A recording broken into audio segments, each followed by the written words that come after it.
Dios te salve María, llena eres de gracia, el Señor es contigo, bendita eres entre todas las mujeres, y bendito es el fruto de tu vientre, Jesús. Santa María, Madre de Dios, ruega por nosotros pecadores, ahora y en la hora de nuestra muerte. Amén. En primer lugar, le damos la muy bienvenida a Enrique y Marluve. Bienvenido a nuestra familia, a nuestra casa. Es tu casa, es tu familia, ¿no? Y también el Proverbios 30 dice que hay que firmar a la mujer en público. Entonces yo afirmo mucho a la hermana María Teresa por haber coordinado el retiro para que se pueda hacer. Y el deseo de ellos de hacerlo. Entonces, muchas gracias y gloria a Dios. Están de luna de miel con el Señor y con uno y el otro. También en una cosa graciosa, anoche jugamos básquet con el hermano Dominic, ¿verdad? Y era bonito. Hay una película que se llama Gemini, son como gemelos, parecen igual, hacen todo igual en sincronización. En el último juego estábamos así, él y yo, estábamos en el mismo equipo y hasta nos hemos chocado 2 veces porque estábamos tan sincronizados, estábamos al mismo lugar. Y él dijo ahí, una mente, y así era, ¿no? Una mente. Bueno, miramos la palabra. Nuevamente me asombra la palabra. Como dice Lucas, me asombras, cholo, ¿no? Me asombra la palabra. Yo leo la palabra la primera vez y no veo nada. Yo digo, bueno, Señor, yo espero en tu palabra. Y después lo leo una y otra vez y luego siento como que el Señor me comienza a hablar. Y en estamos en el primer libro de Reyes, capítulo 12, versículo 26. Y vemos a Jeroboam. Hemos escuchado ayer cómo el Señor quita el reinado de Salomón por haber sido desviado por mujeres, ¿verdad? Porque las mujeres le seducieron. Él tenía 1000 concubinas, 800, 300, tenía varios, ¿no? Para contarlos tomaríamos como 1 hora, para contarlos solamente, ¿no? Y él se dejó desviar por ellos y su corazón se fue tras ídolos. Y entonces el Señor profetizó, voy a quitar de ti, voy a dividir tu reino. El pecado introduce la división. Y ahora se le da a Jeroboam 10 de los tribus. Y Jeroboam tiene miedo, tiene temor, porque en la ley de Dios tienen que regresar a Jerusalén, al templo, para ofrecer sacrificio. Para ser fiel a Dios, tengo que ir a darle honor en Jerusalén. Y dice, si mi pueblo regresa a Jerusalén todos los años, su corazón va a retornar a su Señor. Su corazón va a querer regresar a la unión. Y ahí es, una vez Miravalli, doctor Miravalli, un profesor en Steubenville, nos decía, uno no puede orar constantemente y a la misma vez tener pecado mortal. Uno o el otro comienza a dominar. Uno o el otro. Si yo sigo perseverando en la oración, tarde o temprano el pecado mortal se va a tener que huir. Pero si yo persevero en el pecado mortal, tarde o temprano mi relación con Dios se va al lado. Y aquí vemos que él tiene eso, ve eso. Si regresan a la oración, si regresan a Dios, les voy a perder. Y entonces, por su temor, acude a sus propias ideas, sus propios planes, y dice, voy a fabricar 2 dioses y voy a ponerle en 2 lugares para que mi pueblo, aquí también vemos la idea de la peregrinación, vemos la idea de la procesión, van en procesión los israelitas, ¿verdad? Y entonces él pone 2 falsos dioses, a lo cual tiene que ir a la procesión para llegar, para no tener que ir a Jerusalén. Y como en Sinaí, cuando Aarón toma el toro, dice, aquí está tu Dios. Este es tu Dios que te sacó de Israel. Y creo que todos buscamos un Dios. Y como dice G.K. Chesterton, ¿verdad? Y C.S. Lewis, si yo no sirvo a Dios, busco a quien reemplazarlo. Si yo no tengo un Dios, busco reemplazarlo. Sea con mí mismo, sea con los demás, sea con mis hijos, hasta mis hijos, sea con el sexo, sea con la droga, sea con el alcohol. Si no sirvo a Dios, busco a quien servir, busco a quien ir. Y entonces él les dice, aquí están sus dioses. y ellos van y les sirven. Y luego de esta lectura, algo fascinating, ¿no? Una historia fascinante en las Escrituras. Mira, ahorita Jeroboam nos enseña que en vez es su temor. ¿Quién no tiene temor? ¿Quién de nosotros no tiene temor? ¿Verdad? ¿No? A veces yo he dicho en corazones que yo estaba así como un leaf, ¿no? A veces cuando yo voy a compartir en corazones o hasta en business, ¿no? La gente puede ver mi temblar cuando voy. No, ¿quién no tiene temor? Y sin embargo, Jeroboam dice el Salmo: en ti está mi refugio, Señor. En ti me acudo. En tu palabra voy. Y Jeroboam, en vez de acudir a la palabra, en vez de confiar, porque ¿quién le dio el reino?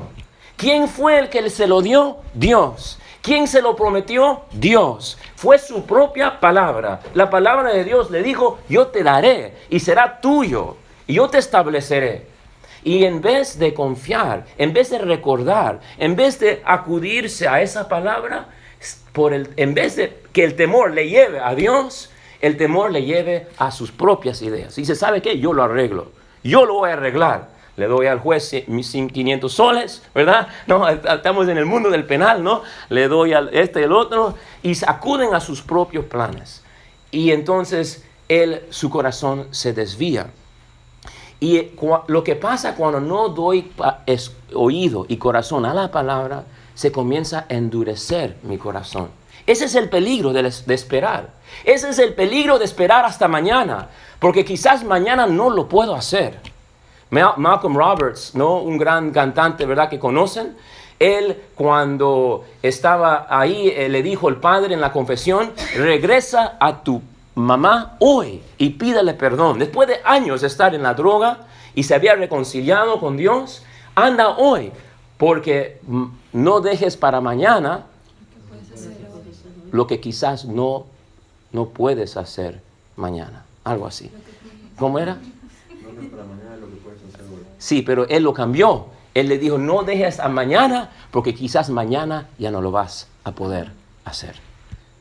Y entonces, ¿qué pasa si yo no doy corazón a la palabra? Si yo no busco reconciliarme con Dios todos los días, y el justo peca 7 veces al día, dice el Salmo. Si yo no busco retornar y acudir, se endurece mi corazón. A tal extremo, por ejemplo, lo que pasó a Jeroboam. Unos versículos después, ¿sabe qué pasa?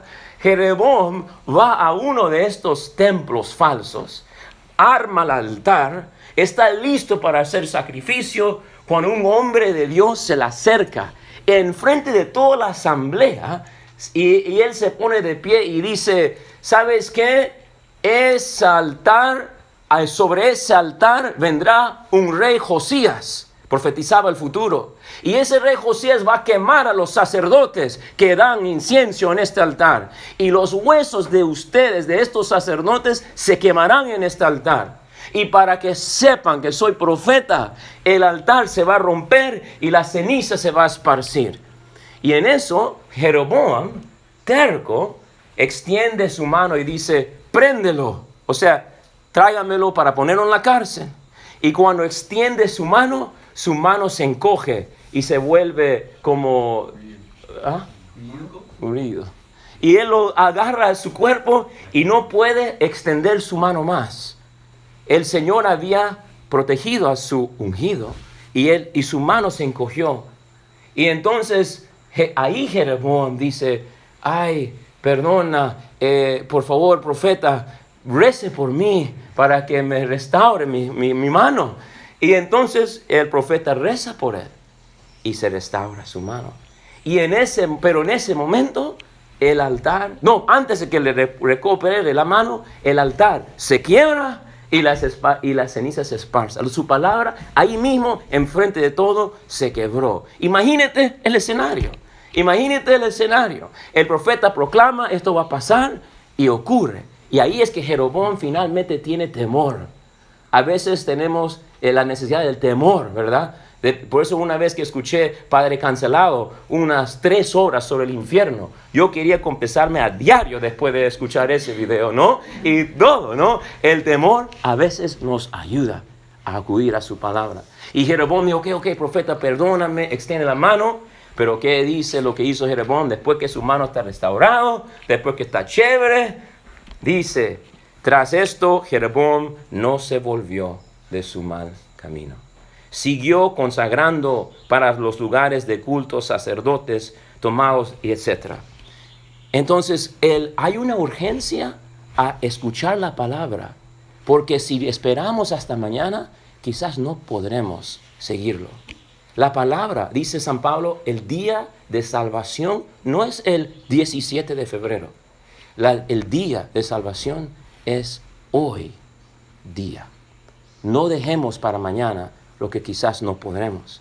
Y también nos invita a una apertura a su palabra, a cleave to him, como dice Sirácides.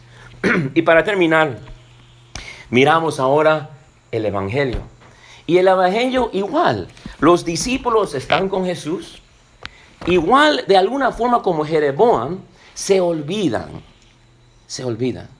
Porque unos versículos antes dice Jesús cura a la hija de una sirofenicia, ¿verdad? Le expulsa el demonio. Así a distancia, ni tuvo que estar cerca. También cura al tartamudo sordo.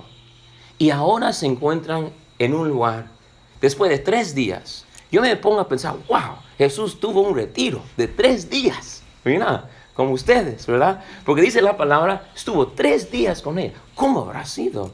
¿Cómo habrá sido, no? Habrá charlas en la mañana, grupos pequeños para hacer, ¿no? Corta tus cartones y ponle, ¿no? ¿Cómo habrá sido los 3 días del Señor en el desierto con él? Pero los discípulos están a él y es una imagen de la iglesia. Porque hay una multitud de personas y él ¿qué hace? Llama a sus discípulos. Llama y hace una reunión. Dice eso, está con la gente 3 días. Y luego dice Pedro, Juan, Tomás, Judas. Ya. Y los atrae todos cerca, se sientan juntos y les comparte su corazón. Les plantea la situación. Esta gente está conmigo 3 días. Esta gente está conmigo y si yo los despido en ayunas, se desfallecen. Y los apóstoles se han olvidado que han expulsado demonios. Se ha olvidado que sana a los enfermos. Se ha olvidado que ha multiplicado antes panes y peces. Y dicen, pero ¿dónde vamos a darle a esta gente tanto comida, Jesús? ¿Verdad? Pero ahí comienzo a ver la iglesia. Jesús llama a sus sacerdotes. Llama a los que están con él para que ellos den a los demás, ¿verdad? Que sacrifiquen su vida para dar a los otros, ¿verdad? Y tiene un cierto intimidad con ellos. Él comparte su corazón con ellos. Y no es eso intimidad. Y él tiene una intimidad con ellos y les dice, esta es la situación. Y bueno, los apóstoles siempre en su corazón o su mente habrán dicho a Jesús, bueno, ay, estos apóstoles, ok, ¿cuántos panes tienes? ¿No? Y dice 7, ¿verdad? Y nos dijo Jim Murphy muy bello que hay que trabajar con Dios, ¿verdad? No para Dios, sino con Dios. Y también nos dice Jim, en representación de Jesús, nos dice que a veces tememos porque pensamos que Él nos pide más que podemos dar. Y ellos dicen, ¿cómo vamos a darle a toda esta gente? ¿Cómo?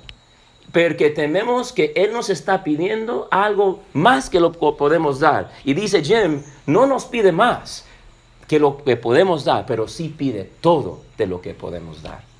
¿Cuántos panes tienes? 7, y no le dieron 5. Ya, 7 tengo, ya, pero te voy a dar 5. No, le dan los 7 panes, le da todo lo que, no hay que darle más que lo que tenemos, pero hay que darle todo lo que tenemos, ¿verdad? Y trabajar con Dios, Dios es el que hace el milagro entonces. Dios es el que multiplica el pan. Pedro no podía, él podía hacer y no pasa nada, ¿verdad? Juan habrá podido hacer y no pasa nada, ¿verdad? Pero la palabra de Dios multiplica los panes. Lo que es imposible para el hombre, para Dios es posible. Y entonces Dios hace el milagro, pero con nosotros, junto con nosotros. Y por un lado es un alivio, por un lado es una responsabilidad. Por un lado es un alivio. Todo depende de Dios. Gloria a Dios. That takes a big weight off my heart. Eso me alivia un montón, ¿verdad? Y como dice 2 Crónicas, capítulo 20, de 15 a 17, dice eso. La batalla es del Señor, dice la palabra. Pero por otro lado, una responsabilidad, porque dice, quiero todo lo que tú tienes. Necesito todo tu cooperación. Necesito todo tu corazón. No 5 panes, no 4, no 6.5. Necesito toditos de lo que tú tienes. Y entonces también es una responsabilidad que nos pide dar todo. Y entonces en la vida concreto, por ejemplo, yo pensaba en la Eucaristía. Todos los días venimos a comernos el pan. Y Él es el que hace el milagro. Él es el que viene.